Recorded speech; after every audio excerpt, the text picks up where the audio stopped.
Sai Rajesh direct చేస్తే మంచిది కదా, బేబీ హిట్ కొట్టున్నారు, సెకండ్ ఫిల్మ్కి మీకు నెక్స్ట్ ఫిల్మ్కి ఫైనాన్షియల్గా మార్కెటబిలిటీలో చాలా మంచి అడ్వాంటేజ్ అవుతుంది అని మీకు ఎప్పుడు అనిపించలేదండి? అలా అనుకుంటే ఒక సినిమా చేయగలం కదా. రాజేష్ సినిమా చేస్తే ఒకటే చేయగలం, రాజేష్ కథలతో చేయాలంటే 2-3 చేయగలం. పైగా రాజేష్ హిందీ బేబీ చేస్తున్నాడు, సో రాజేష్ ఈ సినిమా చేయలేడు.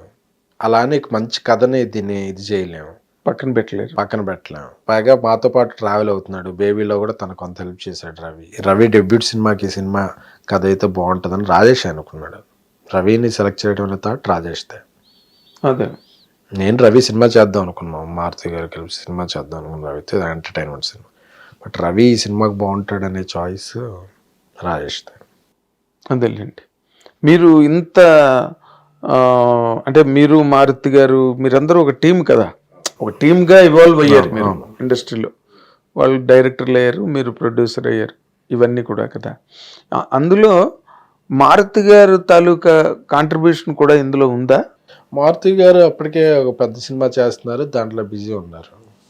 సో అందుకే ఆయన ఎక్కువగా అంటే రవి మాకు పరిచయం చేసింది మారుతి గారు. చేసి తను సెన్సిబుల్ సినిమా చేయగలడు, ఎంటర్టైన్మెంటే కాదు తను బాగా హ్యాండిల్ చేస్తాడనే ఈ వర్డ్ ఇచ్చారు. సో బట్ కథ పరంగా ఇంకా ఆయనకి టైం లేకపోయింది, ఎందుకంటే ఆయన పెద్ద సినిమాలో బిజీగా ఉన్నారు కాబట్టి. సో దాన్ని రాజేష్ అండ్ రవి తీసుకెళ్లారు. ఫైనాన్షియల్గా కూడా ఒక పార్ట్నర్గా కట్టారా? అంటే తీసే సినిమాల్లో ఆయన ఎప్పుడు పార్ట్నర్గా ఉంటుంటారు. ఓహో, ఇప్పుడు దీనిలో కూడా? Yeah, okay. అందుకే ఆయన ముందే టైటిల్స్ ముందే వేసారు. అదేలేండి. అంటే అది ఆయన సినిమా రిస్క్ అయింది కదా రాజాసాబ్, దాని ఇంపాక్ట్ దీని మీద ఏం పడుతుందని ఏమనుకోలేదా మీరు? సంబంధం లేదు, సినిమా అంతా. అదేలేండి. అదే ఇప్పుడు మీరు కిరణ్ అబ్బవరం గారిని తీసుకొచ్చి ఇలాంటి ఒక పోయిటరీ, అది యాక్చువల్గా సినిమా కూడా అనడానికి వీల్లేదు, it's poetry on celluloid. Absolutely.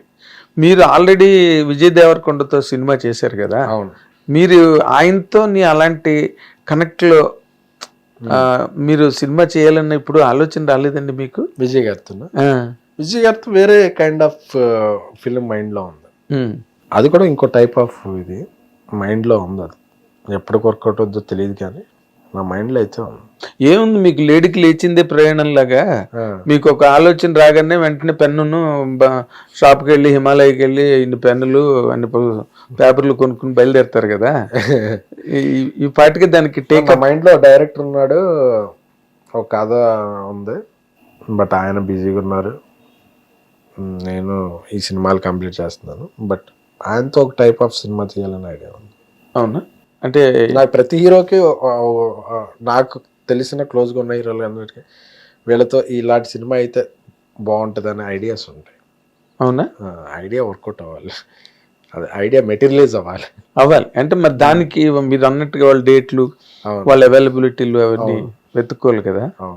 కానీ బట్ ఎక్కడో విన్నాను నేను, విజయ్ దేవరకొండతో ఇమీడియట్ గానే ఉంటుంది ఎస్కేఎన్ గారికి వాళ్ళకి అని ఒక చాలా బలమైన సోర్సెస్ లో విన్నాను నేను. ఇంకా మీరు చెప్పడానికి సంశయిస్తున్నారేమో? సంశయిస్తాం కాదు, వాళ్ళకి చేయాలని ఉంది. అంకుల్ గారు ఇప్పుడు అంటుంటారు మంచి, ఎందుకంటే విజయ్ గారితో, ఆనంద్తో, రష్మిక గారితో అందరితో సినిమాలు ఇన్వాల్వ్ అయ్యాను కాబట్టి వాళ్ళ ఫ్యామిలీకి క్లోజ్గా 3 సినిమాలు 4 సినిమాలు ట్రావెల్ ఉంది కాబట్టి నాకు ఎక్కువ క్లోజ్. వాళ్ళు మంచి కథ ఎప్పుడు తీసుకురానా, మంచి కథ తీసుకురా అని అంటుంటారు. సో ఆ కథ తీసుకెళ్ళి నేను ఒక మంచి కథని డైరెక్ట్నే తీసుకెళ్ళడమే ఆలస్యం కదా. ఎలాంటి కథ ఉందండి ఆలోచనలో? ఊరికే మాట వరుసకి మీరు మొత్తం నాకు లవ్ స్టోరీ. మళ్ళీ దేవరకొండ గారి విజయ్తో కూడా, మరి ఆయన యూత్కి ఐకాన్ కదా, ఒక టైప్ ఆఫ్ లవ్ స్టోరీలు అన్నిటికీ ఆయన ఆబ్జెక్ట్ కదా. కరెక్ట్. బట్ ఆయన కూడా ఈ మధ్య కొంచెం అంటే గీత గోవిందం తర్వాత ఆయన అనుకున్నంత మంచి హిట్ పడట్లేదు. మీరు ఆ కథలు గట్ట ఏమి సరదాగా ఫ్రెండ్లీగా కూడా విని మీ ఒపీనియన్స్ గట్ట ఏం చెప్పరండి?